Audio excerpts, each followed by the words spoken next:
దేవుని పరిశుద్ధ నామానికి మహిమ కలుగునుగాక. అనుదిన దైవ కృపా కార్యక్రమాన్ని వీక్షిస్తున్న దేవుని బిడ్డలు, ఆత్మీయులైన మీ అందరికీ పేరు పేరున ప్రత్యేకమైన వందనాలు తెలియపరుస్తున్నాం. ఈ దినం ఈ మాటలు వింటున్న మీకు ఆయన ఉన్నతమైన కృప తోడయుండునుగాక. హెబ్రీ పత్రిక 16వ అధ్యాయం 6వ వాక్యంలో, విశ్వాసము లేకుండా దేవునికి ఇష్టుడైయుండుట అసాధ్యము.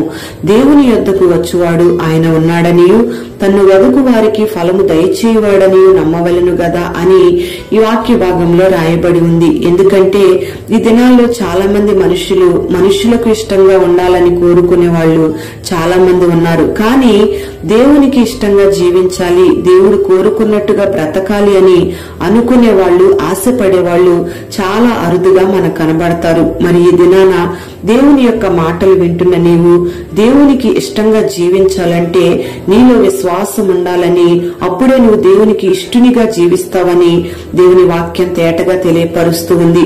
మరి దేవుని యొద్దకు వస్తున్న నీవు దేవుడు ఉన్నాడని విశ్వసించాలని వాక్యం తేటగా తెలియపరుస్తూ ఉంది. అంతేకాకుండా నువ్వు ఉంచిన విశ్వాసానికి గొప్ప ప్రతిఫలాన్ని దేవుడు అనుగ్రహిస్తాడని, ఆ ప్రతిఫలాన్ని దేవుడు నీకు దయచేస్తాడని నువ్వు నమ్మాలని దేవుని వాక్యం ఇక్కడ స్పష్టంగా తెలియపరుస్తూ ఉంది.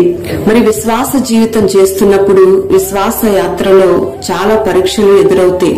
ఆ పరీక్షలలో ఏమాత్రం చల్లారిపోకుండా, భక్తి జీవితంలో దిగజారిపోకుండా, దేవుడిచ్చిన వాగ్దానం మీద అపనమ్మకం ఉంచకుండా, ఇక నా జీవితంలో కార్యం జరగదు, ఇప్పటికీ చాలా ఆలస్యమైందని కృంగిపోకుండా, దేవుడిచ్చిన వాగ్దానం నెరవేర్పు కొరకు కనిపెట్టి ఎదురు చూసినట్లయితే ప్రతి ఒక్కరి జీవితంలో కూడా బలమైన అద్భుతమైన కార్యాలను చూడగలుగుతారు.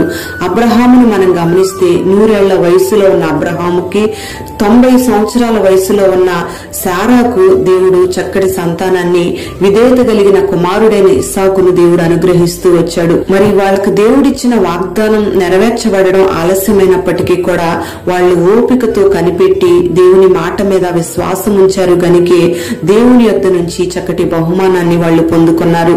అంతేకాకుండా అబ్రహాము విశ్వాసులకు తండ్రిగా మార్చబడ్డాడు. అంతేకాకుండా అబ్రహాముకు దేవుని వాక్కు ప్రత్యక్షమై ఒక్కగానొక్క కుమారుడైన ఇస్సాకును మోరియా పర్వతం మీద బలివ్వమని అబ్రహాముతో దేవుని వాక్కు సెలవిచ్చినప్పుడు ఏమాత్రం మారుమాట మాట్లాడకుండా అబ్రహాము ఇస్సాకును బలివ్వడానికి కత్తెత్తాడు. అబ్రహాము యొక్క విశ్వాసం ఏమిటంటే, తన కుమారుడు చనిపోయి కాలి బూడిదైపోయినా సరే ఆ బూడిదలో నుంచైనా మరలా తన కుమారుణ్ణి ఇవ్వగలడు అనే ఒక గొప్ప విశ్వాసాన్ని అబ్రహాము కలిగి ఉన్నాడు. అందుకే అబ్రహాము మానవ స్వభావానికి మాత్రం అవకాశం ఇవ్వకుండా దేవుని ఆత్మ నడిపింపుకు లోబడి దేవుని చిత్తానికి అప్పగించుకుని దేవుని యందు విశ్వాసం ఉంచి దేవుని మాట చేయడానికి ఇష్టపడ్డాడు. అందుకే అబ్రహాము అంత త్యాగం చేయడానికి ముందుకొచ్చాడు గనుక మోరియా పర్వతాన్ని అబ్రహాము ఎక్కుతూ ఉండగానే అక్కడ ఒక పొదలో దేవుడు గొర్రె పిల్లను దాచి ఉంచాడు. ప్రియ దేవుని బిడ్డలారా, మరి ఈ దినాన నీ విశ్వాస జీవితంలో ఎన్ని పరీక్షలు ఎదురైనా, ఎన్ని ఆటంకాలు, ఎన్ని శ్రమలు, ఎన్ని శోధనలు, ఎన్ని ఇబ్బందులు నీకు ఎదురైనా ఏ మాత్రం కూడా నువ్వు విశ్వాసంలోంచి తప్పిపోకుండా దేవుని మాట కొరకు, దేవుడిచ్చిన వాగ్దానం కొరకు నువ్వు కనిపెట్టి చూసినట్లయితే నిశ్చయముగా ఆ వాగ్దానాన్ని దేవుడు నీ జీవితంలో నెరవేరుస్తాడు.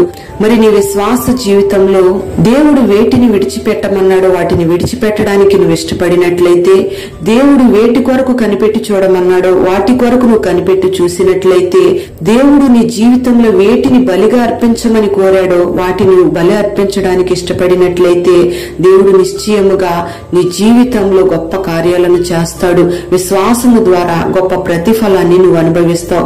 మరి ఈ దినాన దేవుడు నీ జీవితంలో అటువంటి కార్యాలను చేయాలంటే నువ్వు గొప్ప విశ్వాసాన్ని కలిగి ఉండాలి.